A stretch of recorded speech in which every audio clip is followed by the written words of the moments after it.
Hi, Spots and Cheap Pops. You're on the air. Hi, Spots and Cheap Pops! Vladi, Silicon Steve Valley, we are back. Little quick video here on YouTube. Vladi, The Rock, coming back, showing everybody how real great heel work is done. Your thoughts, The Rock, on his return to SmackDown tonight and flipping the switch on Cody and, of course, the Walking Clown Show, Seth Rollins. Your thoughts on The Rock laying the challenge to Cody and Seth with The Rock and Roman, and maybe a little tension between Rock and Roman afoot. Your thoughts? Yeah, I Rock had a really cool day today because he went live or put a video out on Instagram or his social media and actually broke down his feud with Cody and told you everything that is going through his mind. Showed you all his cards, basically.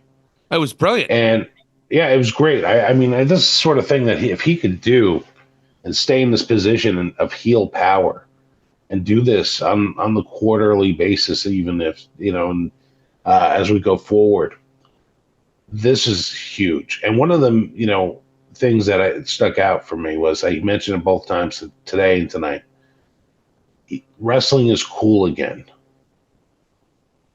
It's like, wow, he's like trying to because back, you and I were there for the Attitude Era where you go into a bar, you do a couple wrestling signs or, gestures or something with complete strangers. All of a sudden you have another, 10 best friends or so. And just because you're a wrestling fan, it was cool to watch Stone Cold, The Rock, Triple H during the Attitude Era. It was so popular. And Rock is definitely reaching for that once again, with him being at the focal point of it.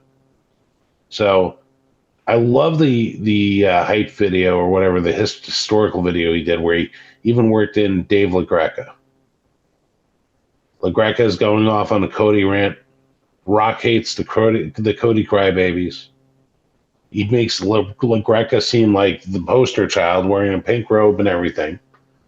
And he just goes off. And we haven't seen this sort of Rock in a long time. So he sort of draws his plans out for you. Yeah, probably 98 be at was the last time. It was 98. Literally 98, because we saw this version of The Rock. And it's been a long time. And it's so we saw it back then, but now we're seeing the one that's sitting at the head of the board, who's a major movie star, has been allowed to go and trademark anything that he says, basically, and he makes all the revenue. Nobody else has that deal at WWE. This is insane. So he is playing up on this. And what we're also seeing is the evolving story of the bloodline. We are starting to see a struggle within. For the first time. It was always Roman who led that table. Now all of a sudden you have The Rock. And it's a different vibe.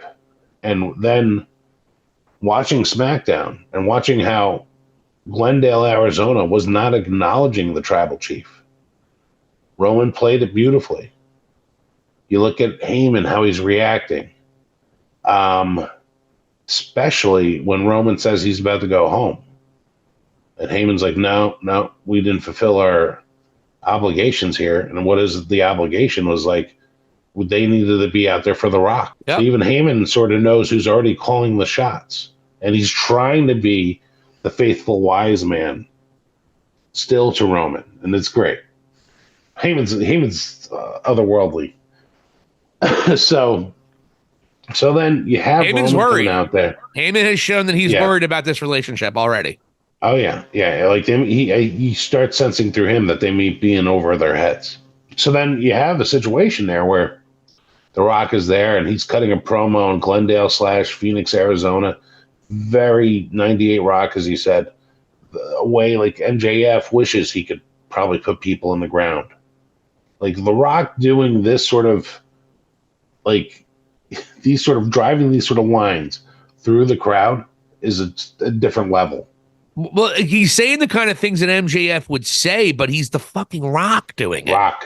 Yeah. And it's a much bigger deal. No offense to MJF. MJF's, he's still just a little dude in AEW. Hasn't really, you're talking about a global superstar of any entertainment value.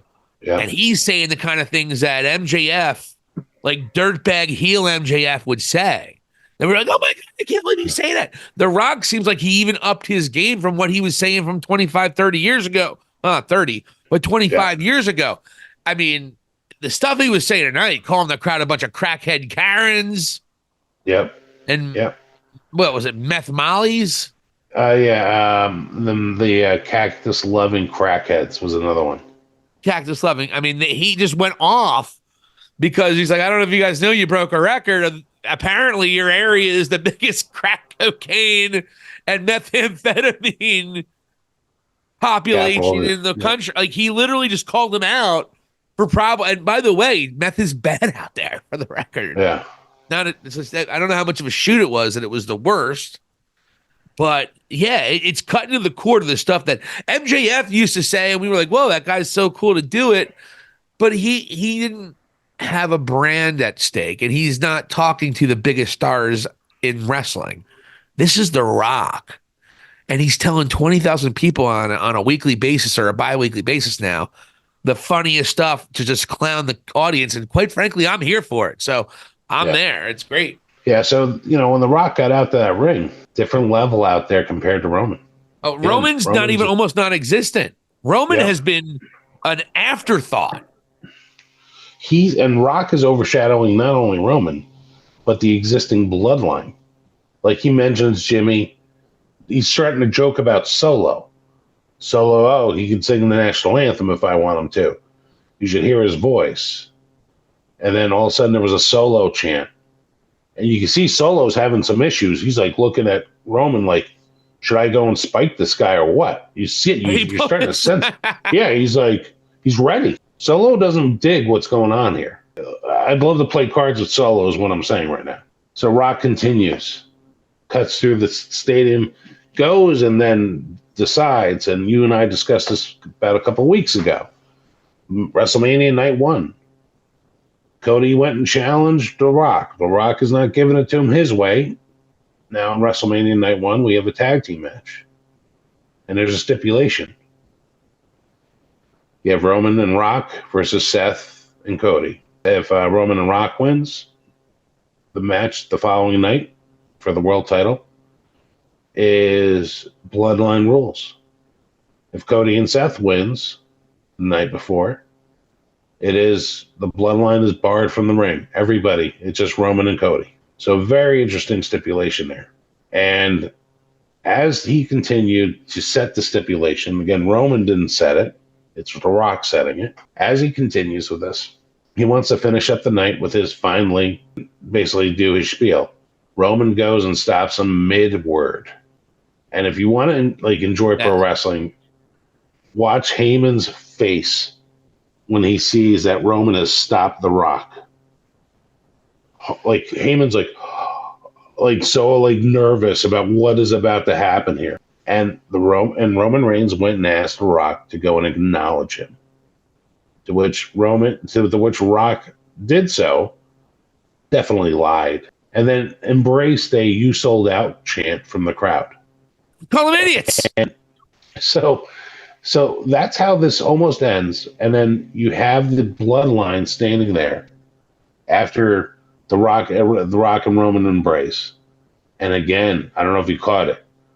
They put up the ones, and for the beginning of it, The Rock went and put up the L or the trigger finger up again.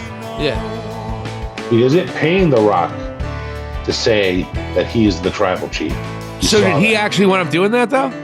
He ended up pushing and pulling him back, but he had it there. So again, either he's having a mental issue, not able to do this, because they haven't really addressed it yet.